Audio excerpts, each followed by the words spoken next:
October 29th, 2021, from the front door going out.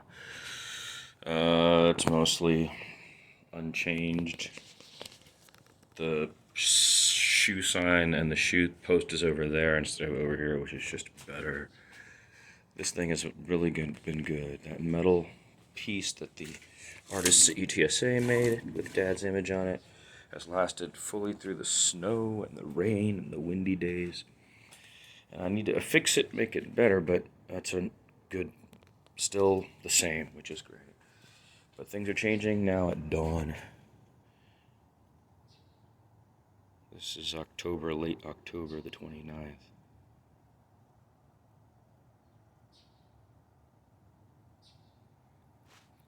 So soon the weather will be changing. First cold front has just arrived. I think we lost the Japanese maple, which is, I think it happened during the snow. And this was one of Dad's most treasured plants. Now, I see there at the bottom that it's possible we're getting regrowth. And I think what I'm going to do is attempt to start cutting it back. But at the moment, it's functioning as a, not for this, obviously, which needs to go, but support for other living things. Like this ivy. Which is being allowed to seek the sunlight via the mechanism of the tree. Sad, but the snow damage didn't hurt a lot of other things. The plumbago is fine. This whole thing has changed now. I've cut down everything. So, that bed is cleared out.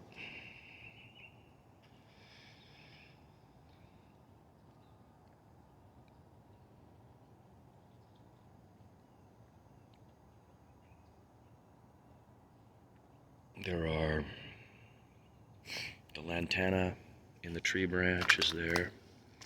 Dad's philodendron survived. The very first philodendron Dad planted here. This would have been at least 28 years ago. Survived. But the guys who came to cut all the stuff down, I warned them about this and they didn't. They just went, but look here, it's coming up. The pathway is now completely cleared out. It's not in any way clandestine in a cool way like it would have been. But stones are revealed, the grass not growing, that's good. That's what we want. Even though it was a very wet year this year, you know, drought is expected, and we need to be realistic about that here in San Antonio. The other bed is also equally denuded of weeds and excessive caesalpinia, because we were just letting the caesalpinia grow because that's what Dad liked, and it gave a lot of color. Dad's rose has survived. This whole side is now non-existent. So I think what we want to do is make that, before it rocks to there, I'm going to close that circle somehow. And that's the question at hand. What is the shape that we want here right now? We need to solve that. So what is the shape of this going to be? So now we're coming down. If you're coming down out from the door, right, the walkway is clear, that's good. I need to cut into that and get it solved because there's some living plant there that's got to be pruned. We got to discuss and figure out what to do about the Japanese maple, but the polea is alive. And that's kind of a chaotic mess, needs to be shaped. These excessive pots we've pulled out. I was doing that before myself, but now we've got it down to just that guy, which is good. That also means these pots, that pot. The ones in the back need to be resolved. This is that one. See, look, I'm so glad it survived. One of the colors Dad liked, but he didn't want the scent, he said. He didn't like the sweetness. So I need to go in here and get rid of all the dead material and salvage all the good material. But again, a reason not to is that it promotes the ivy growth. See that? So if the ivy can grow like that, see this ivy? Dad's got it everywhere. And his logic for it is interesting. See, here it goes back here. Right? Is let it grow to the plants.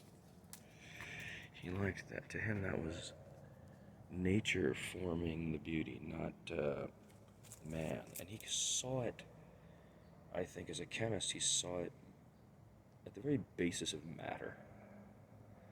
So this was not fashion or style or even color based. It was what is nature doing? Observe it and find beauty in it and encourage it when possible by gardening, you know?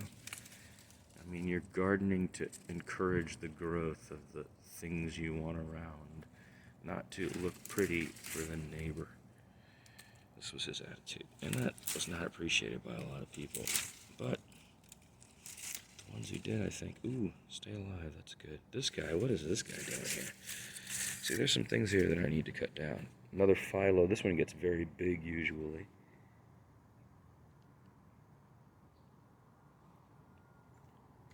All right, so around the base of the tree, I'm going to bring the Trascendentia, and then keep this tight like this and level, and then bring those closer, maybe make the whole ring closer, and then dog run down there, and a little public library. And I think we're getting close to what's going to happen here.